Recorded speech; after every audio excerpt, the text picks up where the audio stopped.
दिल्ली के उपराज्यपाल वीके सक्सेना आम आदमी पार्टी के नेताओं की स्क्रू टाइट किए रहते हैं। अब गाज सौरभ भारद्वाज पर गिरी है। दरअसल पिछले कई महीनों से सौरभ भारद्वाज बहुत फड़फड़ा रहे थे, लेकिन उपराज्यपाल ने पहले कार्यवाही उनके ओएसडी पर की है। सक्सेना की अनुमति के बाद सौरभ भारद्वाज के ओएसडी को सस्पेंड कर दिया गया। दिल्ली सरकार के विजिलेंस विभाग के विशेष सचिव वाईवीजे राजशेखर ने इस संबंध में आदेश जारी किया। उनके खिलाफ अनुशासनात्मक कार्रवाई के तहत ये कदम उठाया गया। प्रशासनिक अधिकारियों से मिली जानकारी के मुताबिक शहादरा में अवैध और अनियमित तरीके से चल रहे एक प्राइवेट नर्सिंग होम के रजिस्ट्रेशन से जुड़े मामले में दास के खिलाफ ये कार्रवाई की गई। जिस समय वो स्वास्थ्य विभाग के नर्सिंग होम सेल के मेडिकल सुपरिटेंडेंट थे। मामला उस वक्त का है। आरोप है कि रजिस्ट्रेशन पीरियड खत्म होने के बाद भी दास की मिलीभगत से खुलेआम अवैध तरीके से नर्सिंग होम को संचालित किया जा रहा था। इसी मामले में दास के खिलाफ मिली एक शिकायत की जांच रिपोर्ट के आधार पर उन्हें सस्पेंड किया गया। शिकायतकर्ता का आरोप था कि शहादरा के ईस्ट ज्योति नगर में स्थित ज्योति क्लिनिक एंड नर्सिंग होम का रजिस्ट्रेशन डीजीएचएस ने 27 नवंबर 2018 को ही कैंसिल कर दिया था। शिकायतकर्ता ने मांग की थी कि नर्सिंग होम को तुरंत सील किया जाए और ईस्ट एमसीडी को भी तुरंत इसकी जानकारी दी जाए, जो इस नर्सिंग होम द्वारा आवेदन किए जाने पर बच्चों की बर्थ और डेथ सर्टिफिकेट जारी करती है। नर्सिंग होम ने 2014 में लाइसेंस रिन्यूअल के लिए आवेदन किया था, जिसे डीजीएस के अधिकारियों ने लंबे समय तक पेंडिंग रखा और नर्सिंग होम को वैध लाइसेंस या सर्टिफिकेट के बिना लंबे समय तक अवैध तरीके से संचालित होने दिया।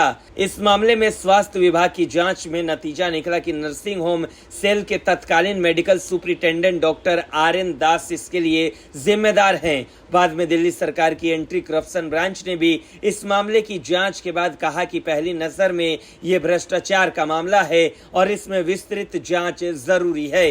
दास 10 अक्टूबर 2011 से 18 मई 2015 तक और 31 जनवरी 2018 से 2 सितंबर 2022 तक नर्सिंग होम सेल में पोस्टेड रहे थे। National capital civil services authority ने उन्हें सस्पेंड करके उनके खिलाफ अनुशासनात्मक कार्रवाई करने और भ्रष्टाचार निरोधक कानून के तहत उनके खिलाफ जांच शुरू करने की सिफारिश की थी, लेकिन सीएम केजरीवाल, जो कि अथॉरिटी के चेयरमैन भी हैं, उन्होंने इस मामले में कुछ और स्पष्टीकरण मांगते हुए प्रस्ताव का विरोध किया।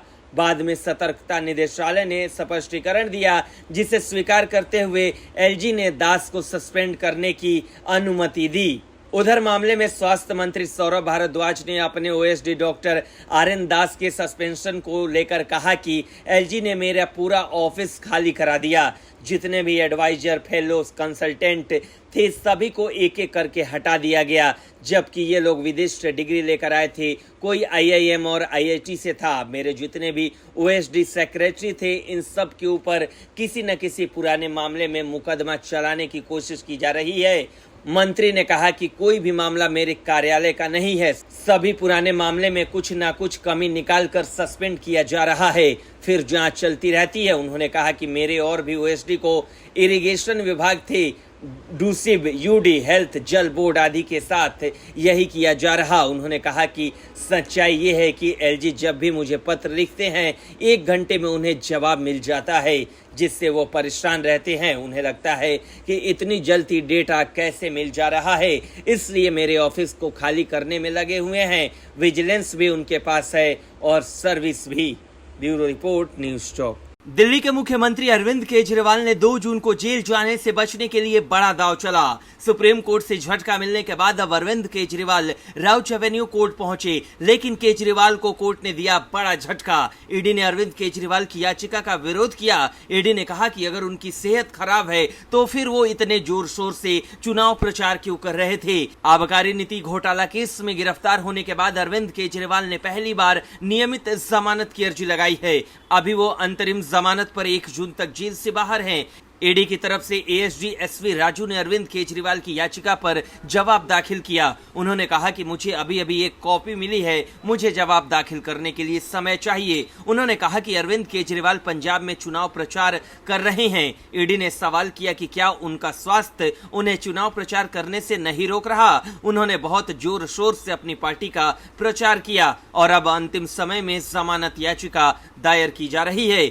उनके आचरण के कारण उन्हें जमानत नहीं मिलनी चाहिए। ईडी की तरफ से पेश वकील एसवी राजू ने कहा कि अरविंद केजरीवाल हर जगह चुनाव प्रचार कर रहे हैं, कई जगहों पर जाकर वो रैली को संबोधित कर रहे हैं। ईडी ने कहा कि हम अरविंद केजरीवाल की रेगुलर और अंतरिम जमानत पर अपना जवाब दाखिल करेंगे। इसके बाद राउच एवेन्यू कोर्ट ने अरविंद केजरीवाल की रेगुलर और अंतरिम जमानत याचिका पर ईडी को नोटिस जारी किया। 1 जून को राउच एवेन्यू कोर्ट मामले की अगली सुनवाई करेगा।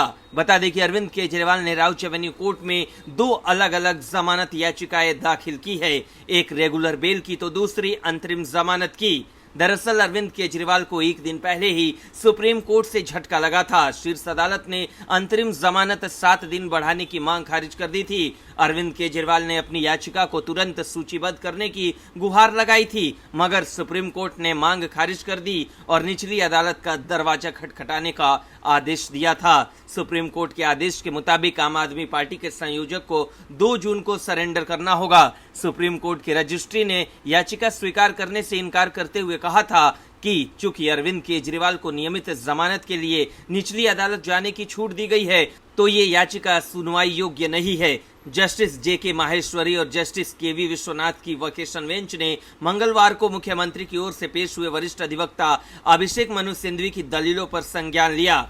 कहा था कि अंतरिम याचिका को सुनवाई के लिए सूचीबद्ध करने पर सीजेआई फैसला ले सकते हैं, क्योंकि मुख्य मामले में फैसला सुरक्षित है। अरविंद केजरीवाल ने अपनी याचिका में कहा था कि उनका वजन अचानक कम हो गया है और उनका कीटोन लेवल बहुत अधिक है, इससे गंभीर बीमारी के खतरे हो सकते हैं। उन्होंने पेट सीटी स्कैन सहित कुछ अन्य मेडिकल टेस्ट कराने के लिए अंतरिम जमानत की अवधि 7 दिन बढ़ाने की मांग की थी। अरविंद केजरीवाल ने 26 मई को दायर अपनी याचिका में कहा था कि वो जेल से लौटने के लिए 2 जून के बजाय 9 जून को सरेंडर करना चाहते हैं। ब्यूरो रिपोर्ट, न्यूज़ चौक।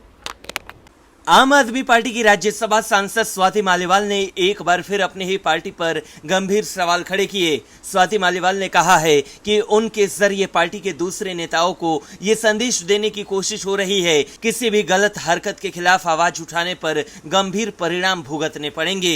एक इंटरव्यू में स्वाति मालीवाल ने कहा कि शुरू में जब उन्होंने आरोप लगाया था कि मुख्यमंत्री अरविंद केजरीवाल के पीए विभव कुमार ने उनके साथ बुरी तरह मारपीट की थी, उस वक्त पार्टी ने सहानुभूति दिखाई थी, लेकिन साथ में यह भी कहा गया था कि यदि उन्होंने कोई शिकायत दर्ज कराई तो वे उन्हें बीजेपी का एजेंट करार देंगे और झूठा साबित करेंगे। स्वाति मालीवाल ने कहा कि मुझे लगता है कि संजय सिंह ने मेरी मदद करने की कोशिश की और चाहते थे कि न्याय हो, लेकिन जब ऊपर से मेरे चरित्र पर हमला करने का आदेश हो तो कोई क्या कर सकता है। विभव से जुड़े सवाल पर स्वाति मालीवाल ने कहा कि यदि कोई किसी को पीटता है तो निश्चित रूप से इसके कुछ कारण होंगे। पुलिस को ये पता लगाने के लिए जांच करनी होगी कि ऐसा क्यों हुआ और किसके निर्देश पर हुआ।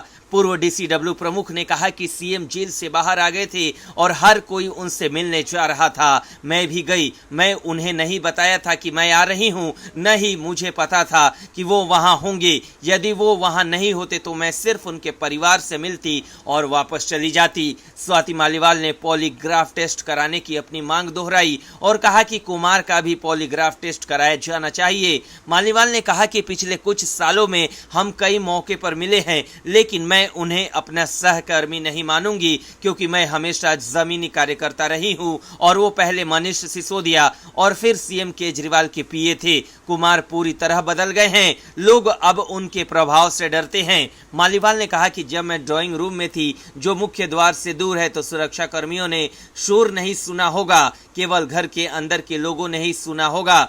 घटना से पहले मुझे कर्मचारियों ने बताया था कि सीएम अंदर हैं और कुछ देर में आएंगे, लेकिन जब मैं दर्द से कराह रही थी और मदद मांग रही थी तो कोई नहीं आया। किसी ने मेरी बात क्यों नहीं सुनी, ये जांच का विषय है। मालीवाल ने कहा कि उस सीएम को क्लीन चिट नहीं देंगी। ये घटना तब हुई जब मैं उनके घर के अंदर थी, जब वे घर पर थे, और जिस तरह की पीड़ा और शर्मिंदगी मुझे झेलनी पड़ी वो बहुत शर्मनाक है। सीएम आरोपी के साथ घूम रहे हैं, विभव को नायक और मुझे खलनायक के रूप में पेश करने की कोशिश की जा रही है, इसलिए मैं किसी को क्लीन चिट कैसे दे सकती हूं। ये देखते हुए कि सीएम कह रहे हैं कि एक कहानी के 2 पहलू होते हैं, स्वाति मालीवाल ने पूछा कि कहानी का दूसरा पहलू क्या है। मैंने सीएम आवास में जबरन प्रवेश किया, कोई ऐसा कैसे कर सकता है, और कुछ फुटेज तो होनी चाहिए। जब पार्टी में उथल पुथल मची थी तब आप मौके से गायब थी। स्वाति मालीवाल ने कहा कि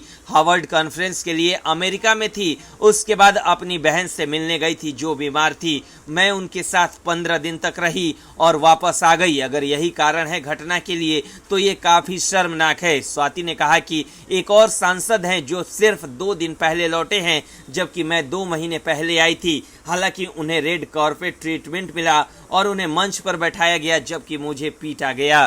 ब्यूरो रिपोर्ट, न्यूज़ चौक।